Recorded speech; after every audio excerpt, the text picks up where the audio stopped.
Hello बच्चों, कैसे हैं आप सब। आई होप आप लोग अपना अपना प्रिपरेशन बहुत अच्छे से कर रहे होंगे। सारे आईएमपी क्वेश्चन को आपने एक जगह नोट कर लिया होगा। आज मैं आपके लिए लेके आई हूँ 3 मार्कर और 2 मार्कर वाला क्वेश्चन, जो कि है प्रकाश संश्लेषण की परिभाषा एवं उसका समीकरण। सबसे पहले ये कहना चाहूँगी कि आपको इसमें ये जानना ज़रूरी है कि प्रकाश संश्लेषण होता किस में है। तो प्रकाश संश्लेषण जो है वो केवल हरे पेड़ पौधों में होता है। क्यों होता है हरे पेड़ पौधों में? क्योंकि उनमें जो प्रकाश संश्लेषण की क्रिया है वो क्लोरोफिल के लिए, उसमें क्लोरोफिल का होना ज़रूरी है। और क्लोरोफिल के साथ साथ सूर्य का प्रकाश, जल और कार्बन डाइऑक्साइड, या उसी को हम CO2 भी कह सकते हैं। तो ये 3 चीज़ों का होना बहुत अनिवार्य है। इसके लिए हम इसका डेफिनेशन देखेंगे सबसे पहले, कि जब हरे पेड़ पौधे सूर्य के प्रकाश की उपस्थिति में, अगर आप इसको और सरल भाषा में करना चाहते हैं तो बिल्कुल सिंपल कर सकते हैं, कि जब हरे पेड़ पौधे सूर्य के प्रकाश की उपस्थिति में कार्बन डाइऑक्साइड और जल के साथ, कार्बन डाइऑक्साइड मतलब CO2, जिसको मैंने CO2 लिख दिया है शॉर्ट में, वो कार्बन डाइऑक्साइड। तो कार्बन डाइऑक्साइड और जल के साथ क्रिया करके अपना भोजन बनाते हैं, तो क्या बनता है भोजन में? क्या बनेगा? ग्लूकोज। जब भोजन बनाते हैं तो इस क्रिया को क्या कह देते हैं? और इसमें साथ साथ O2 मीन्स ऑक्सीजन बाहर की तरफ छोड़ देते हैं, बाहर निकल जाती है ऑक्सीजन। तो इस प्रक्रिया को क्या कहा जाता है? प्रकाश संश्लेषण की अभिक्रिया कहा जाता है। आगे लिखना है, यह प्रक्रिया प्रकाश संश्लेषण कहलाती है। प्रक्रिया हरे पेड़ पौधों की पत्तियों में होती है।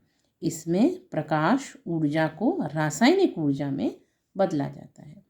इसका समीकरण देख लेते हैं। इसमें 6 अणु जो हैं वो अपने कार्बन डाइऑक्साइड के लिए जाते हैं, 6 अणु आपके H2O यानी पानी के लिए जाते हैं सूर्य के प्रकाश की उपस्थिति में और क्लोरोफिल की उपस्थिति में। क्या बनता है? ग्लूकोज। ये ग्लूकोज का सूत्र है। प्लस अभी अपन ने देखा था कि क्या छोड़ते हैं पेड़ पौधे? O2 छोड़ते हैं। तो 6 अणु O2 के बाहर निकल जाते हैं। O2 का मतलब क्या है? ऑक्सीजन। तो ये मैं आपको एक बार फिर रिपीट कर देती हूँ, इसी को आपको याद हो जाएगा। और इसको आप लगभग 2 से 3 बार अगर देखेंगे, पढ़ेंगे, तो आपको बहुत अच्छे से याद हो जाएगा। प्रकाश संश्लेषण की क्रिया क्या है? हरे पेड़ पौधों में होती है। क्यों? क्योंकि, और पेड़ पौधे हरे क्यों होते हैं? क्योंकि उनमें क्लोरोफिल पाया जाता है। तो प्रकाश संश्लेषण की क्रिया में प्रकाश, क्लोरोफिल मीन्स सनलाइट, सूर्य का प्रकाश, और CO2 यानी कार्बन डाइऑक्साइड और जल के साथ जब हरे पेड़ पौधे सूर्य के प्रकाश की उपस्थिति में कार्बन डाइऑक्साइड और जल का उपयोग करते हैं तो अपना भोजन बनाते हैं, और साथ में ऑक्सीजन यानी O2 को छोड़ देते हैं। यह प्रक्रिया प्रकाश संश्लेषण कहलाती है। इस प्रक्रिया में हरे पेड़ पौधों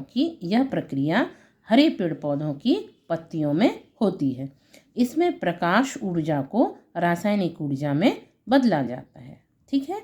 इसके बाद इसका जो समीकरण दिया गया है उसको आप देख सकते हैं कि 6 अणु किसके लिए गए हैं? 6 CO2 कार्बन डाइऑक्साइड के, प्लस जल को मिलाया गया है कितना %? 6 अणु। फिर सूर्य का प्रकाश और क्लोरोफिल की उपस्थिति में ग्लूकोज बन जाता है C6H12O6। ये किसका सूत्र है? ग्लूकोज का। प्लस 6O2, 6 अणु ऑक्सीजन के बाहर निकल जाते हैं। तो ये पूरा सूत्र जो है ये आपका किसका है? प्रकाश संश्लेषण की अभिक्रिया का। अब आप इसको देखें, नोट कर लें। अगर आपको ये वीडियो अच्छा लगा हो तो आप इसको लाइक करें, सब्सक्राइब करें, और इसका शॉर्ट नोट देखना चाहते हैं तो इसी चैनल पर इसका शॉर्ट नोट भी दिया गया है। तो आप आराम से इसको इसी प्रकार से लिखें। तब तक के लिए नेक्स्ट सीरीज़ में नए क्वेश्चन के लाने के लिए टाटा बच्चों।